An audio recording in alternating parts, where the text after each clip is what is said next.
I think if you think about this, for working Americans in this country, despite all the efforts to convince them that the economy is doing fantastic, it's almost insulting because it's not the reality. I happen to live, because most people watching this show happen to live in perhaps the most expensive metropolitan area in the country, if not the most expensive in the country. And so all these economic indicators about the stock market and how it's performing, I'm not saying it's irrelevant, but for someone who's making $60,000 a year and can't afford a home, their property insurance tripled, and all these other costs of living, things are not going well. So I think people remember a time when we had a president who made creating American jobs and the needs of American workers a priority. They remember a time when we had a president who prioritized bringing manufacturing and industry back to the United States. And they remember a time when our border was not being overrun. We just saw images a while ago, over the last week, of National Guard troops in El Paso being overrun by over 100 single men who basically stormed the fences. They remember that time. They remember things were better during that time. And they have an opportunity to go back and elect someone to the White House and Donald Trump that will bring it. They were better off under Donald Trump than they are under Joe Biden. And I think that's what's going to decide this election. I want to talk about Haiti because we all know it is in crisis. Not only has the prime minister stepped down, the gangs have taken over Port-au-Prince. There's food scarcity. There are still some Americans stuck there, although charter flights have been taking some of those Americans out. What can you tell us on the latest out of Haiti? It's a very, very difficult situation. There's no easy answers to it. Let me tell you what my priorities have been. Number one, always is Americans. And so we do have U.S. citizens. My office has been interacting with many of them. And the problem is not simply getting them out. The problem is not simply the ability to get them out. It's getting them to the airport. In Port-au-Prince, the airport has fallen. You have to drive through gang checkpoints to get there. And so they're worried, rightfully so, about being kidnapped. In other parts of the country where there isn't a big gang presence yet, because this is primarily, centered on what's happening in and around Port-au-Prince, there's no airports, and it's hard to get to those places. You also have a Haitian government that in some parts of the country is simply not functioning. So it's been difficult, but we are working on that, and I think we're working on more. And we have these situations now where missionaries that are there, some of them have adopted Haitian children that are now adults. You can't even get them a passport because the Haitian passport entities are backlogged and not working efficiently. So it's a real challenge. That's our number one priority. The second is, what can we do to help achieve stability? And I think that's been a real challenge. There is not going to be a U.S. military intervention in Haiti, as there has been in the past. There's simply no appetite for it. Frankly, that would be very controversial, even among Haitian activists in our own community. But the Kenyans have offered to do it, and Benin has now stepped up and said they're offering to help send some people. The problem is you can't just show up. You've got to have somebody to coordinate with. Who is the police force on the ground? Who's the government we're going to work with? Where do we land when the airport's controlled by gangs?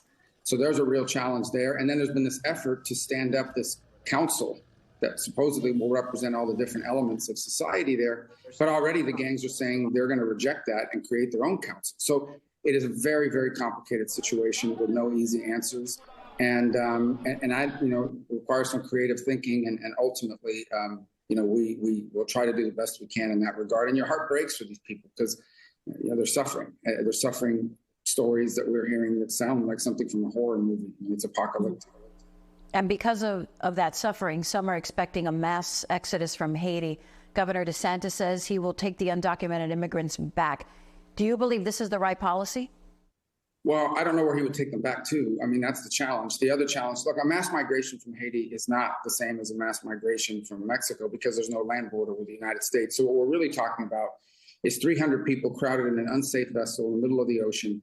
Many of those people will die on that journey because those vessels, that are out there in the open sea. That's really what we're talking about, is a real humanitarian crisis. And so it will be very difficult for thousands and thousands and thousands of people to come all at once. It's 700 miles away.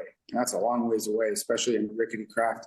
So I think the concern about the mass migration is not so much that they would make it to the U.S. I think the concern about the mass migration is that the Coast Guard and will be out there rescuing people on a near constant basis. And once you rescue them, where do you take them? Where do we take them back to?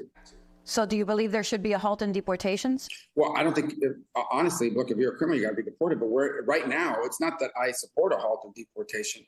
It's that where would you deport them to? You've got to deport someone, you have to be able to contact the government. You have to say, hey, I'm bringing this guy back.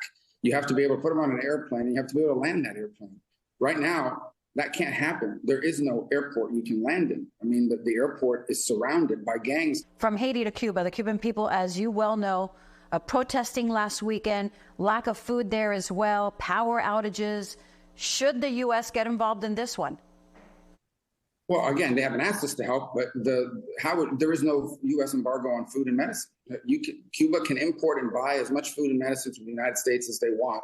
In fact, last year, over $300 million of U.S. agriculture was imported into Cuba. The problem is not any embargo or law or anything the U.S. is doing. The problem is their leaders are Marxists, and Marxism doesn't work. It always leads to poverty. It always leads to suffering, and that's what's happened. These people have destroyed the economy because they continue to adhere to Marxism, and they are unwilling to make any changes to their economy because they're afraid of losing political power. They don't want someone out there, having a business, because then those people are going to have opinions and they're going to have demands of government. And how do they control people? Well, you saw it the other day. Some party official stands on the roof of a home in Santiago de Cuba and says, tomorrow we're going to bring X amount of powdered milk, and I forgot what else it is they provided. And so people don't have much, but everything they have, the government provides, and that's how the government can control people. So they don't want to give up control over the economy. And as a result, they've created this catastrophe. What's happening in Cuba, Cuba's never been a rich country, has never even been a prosperous country under Marxism. Now it's confronting decades and decades of incompetence and Marxism combined leads to catastrophe. And that's what you're seeing, a near collapse in Cuba as a result of it. Before I let you go, Senator, the leadership in the Senate will change with Minority Leader Mitch McConnell stepping down. Anyone you would like to see in that position? Well, right now we have two people running, John Thune and John Cornyn. Maybe there'll be others running. I think there's time to make that decision. I think it's premature to even begin to think about that yet. I'm interested in finishing out the work we have to do in this Congress. Then we're going to have elections. We'll have new senators. Their opinions will matter in that regard. So right now I haven't lined up behind anybody. We're going to wait and see until the full field is put together. That could include my home state colleague, Rick Scott. He hasn't said he's going to do it, but he's done it before in the past. And there may be others, who knows?